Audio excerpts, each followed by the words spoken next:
particular with the lacquer box that was made long ago by an artist. I saw the box in Kyoto when I was there, and it had a little tray in it. And the tray rested inside the box. And you put the tray in the box, and it fitted perfectly and seemed like the upper tray of a trunk or something of that nature. It rested flush with the top of the box.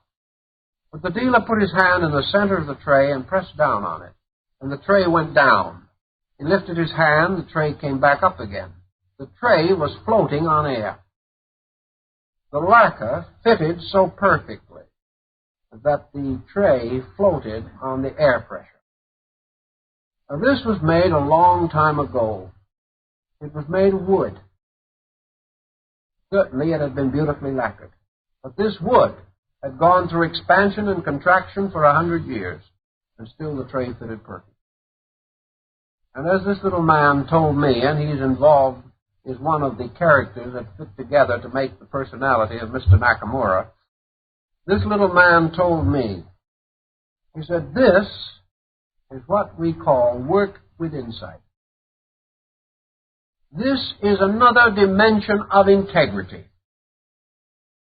For the way to spiritual understanding, the way to self-unfoldment, is the way of a kind of quiet dignity in which the individual is incapable of ever doing less than his best.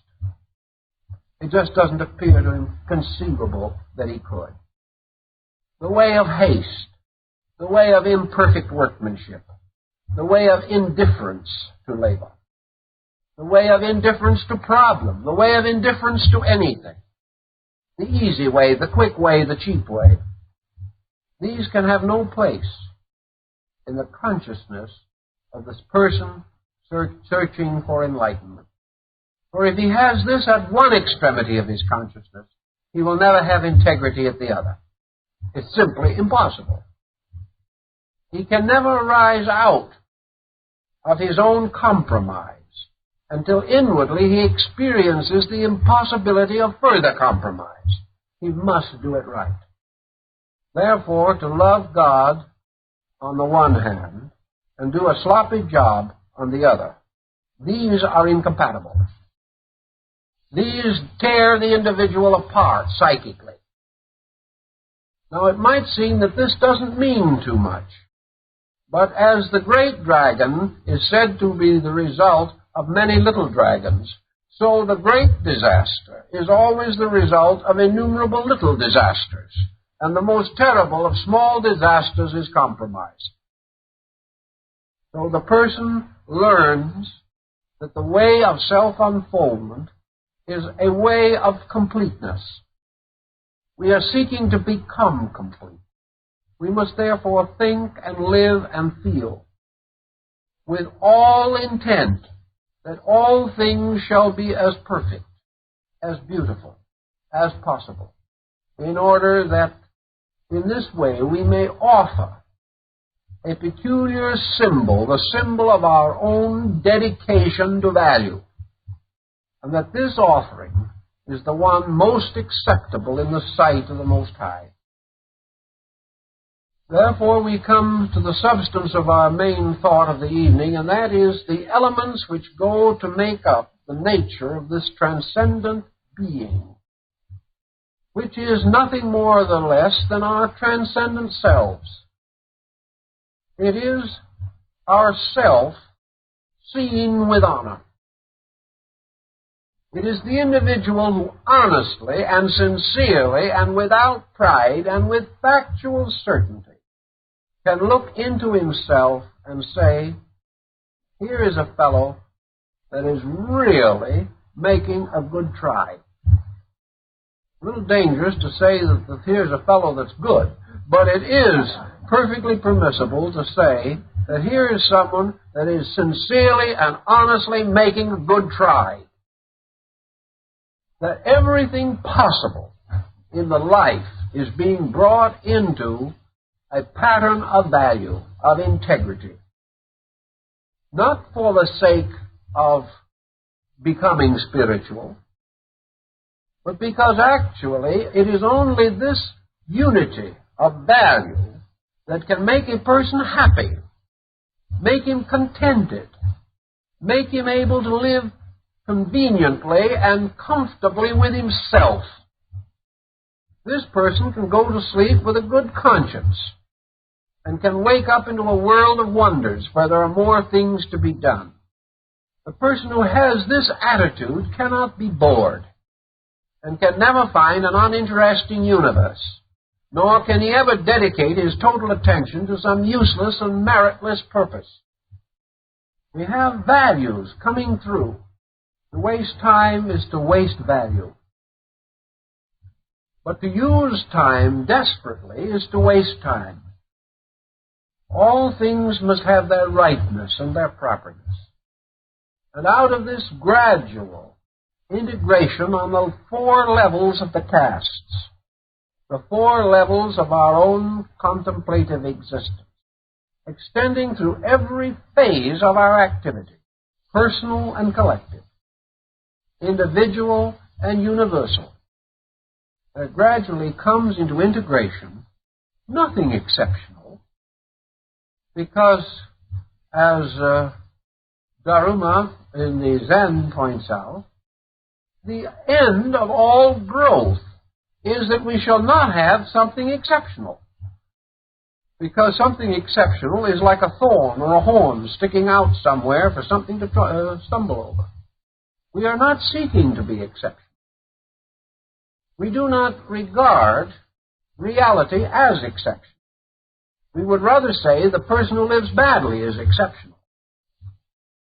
We want to take the ground that the normal is not in any way an exception, but that most people live by a law which is an exception to the normal.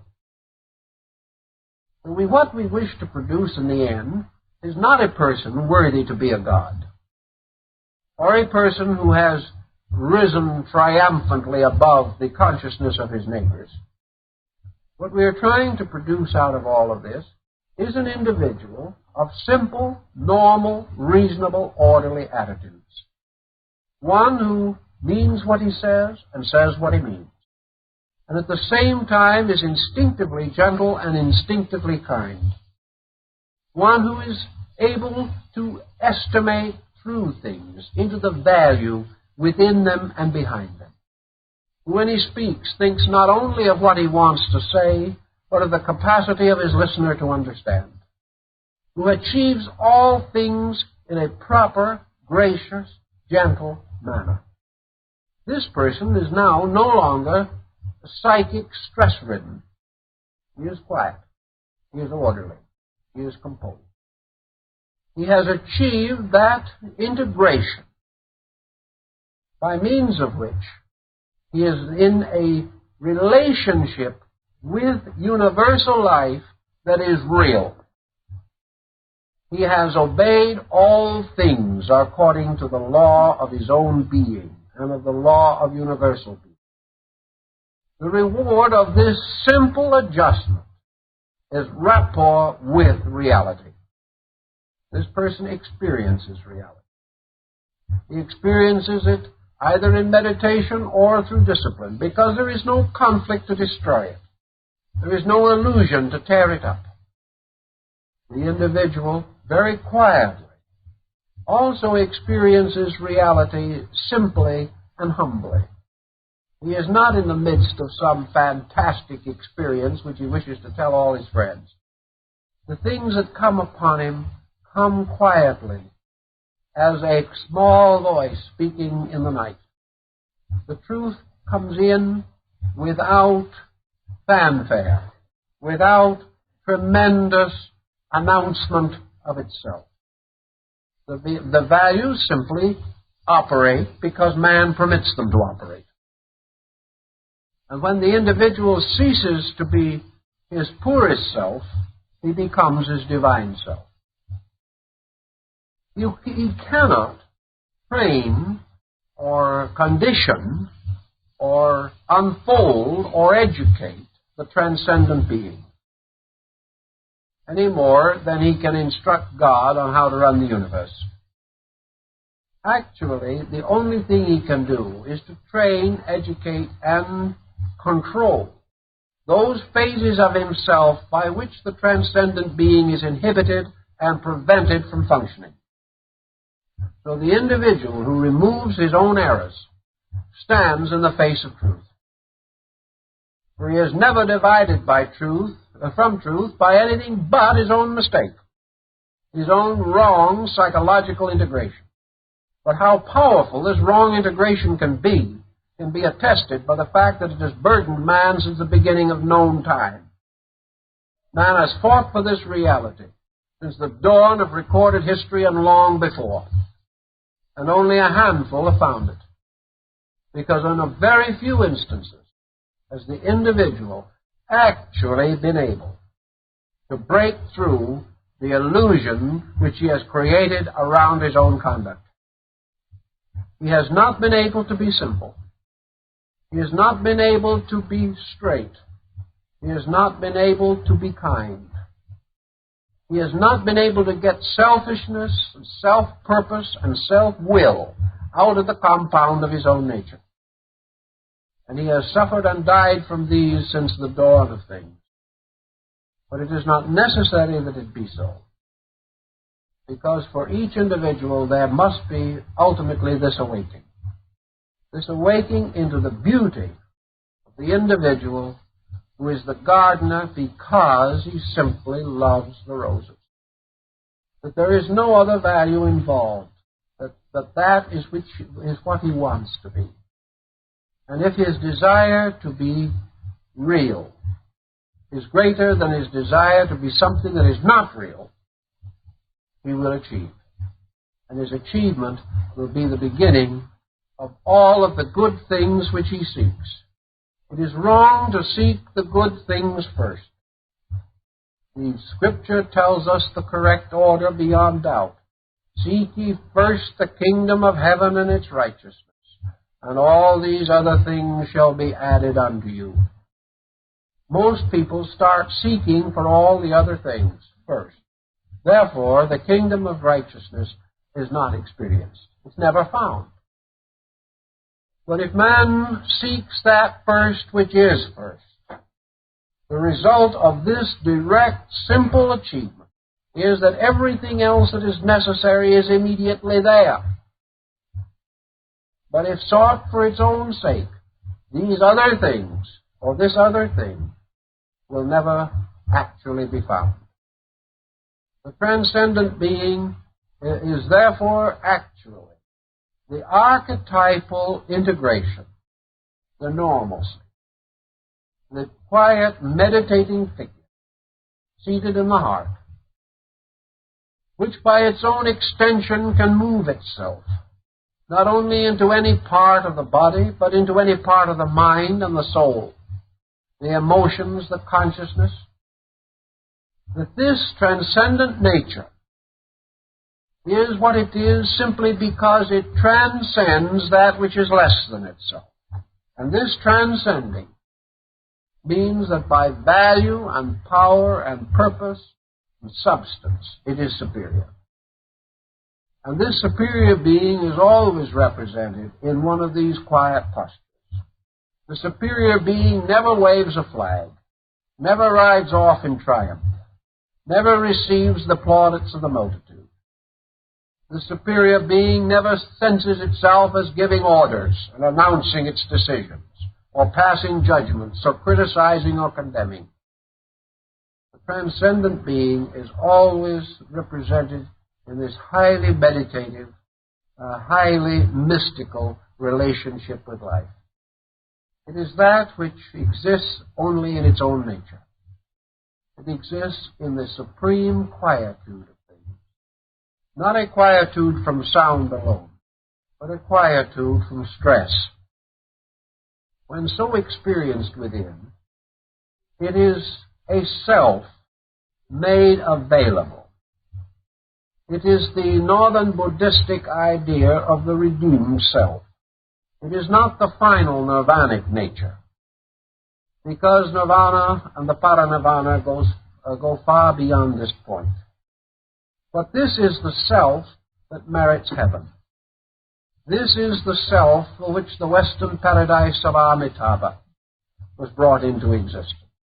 This is the self that shall abide in the blessed regions of Sukhavati. Here is the self that goes on to peace, to rest, and to hope. Now, Buddha, as many of the other sages, pointed out, much as Plato did, that this land of the blessed, to which the individual goes if he has led the good life, may or not be a place at all. The land of the blessed could be right here where he lives now. The land of the blessed could be the old world of contention that he once could get nowhere with. The land of the blessed is simply all things seen through the eye of order. It is the doubt and the fear and the hurt taken out of every situation. And when these things are taken out, nothing remains except value. And this value is lesson, or learning, or experience. All of them blessed qualities. So the land of the blessed is simply anywhere where a person who is at peace with himself finds himself. Because no condition can take this away from him. The universe is blessed to those who have beheld its purpose. Those who know the reason for things, quietly, gently, and lovingly bow to that reason and give thanks.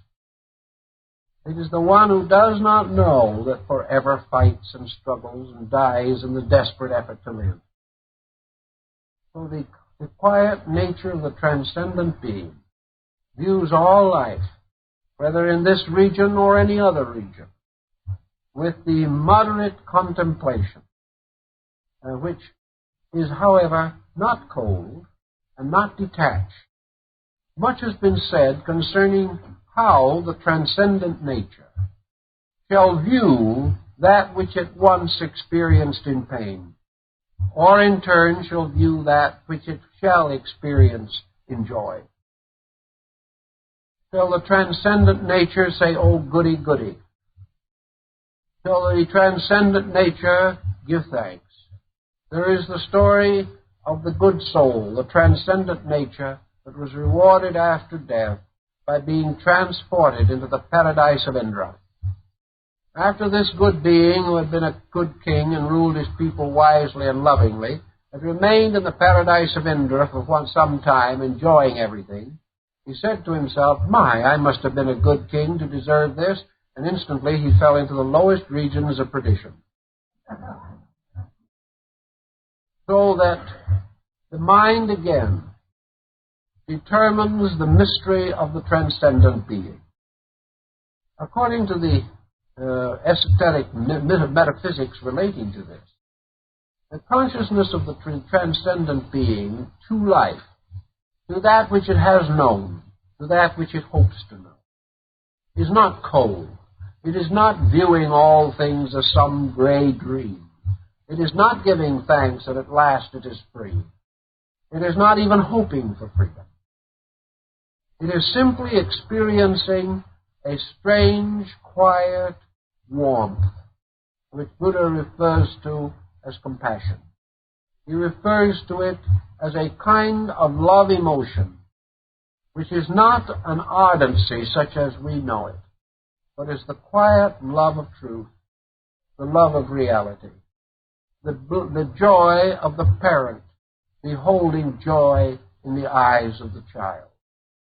It is the simple directness. Behold, it is good.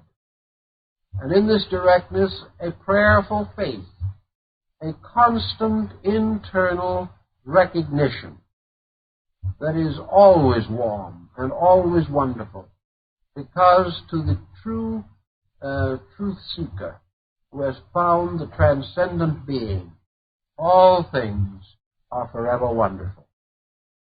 Wonderful simply because the mystery of the divine purpose and of the divine nature, this mystery goes on, and everywhere it is wonderful if we have the eyes to see and the hearts to understand. If we do not, it is all terrible.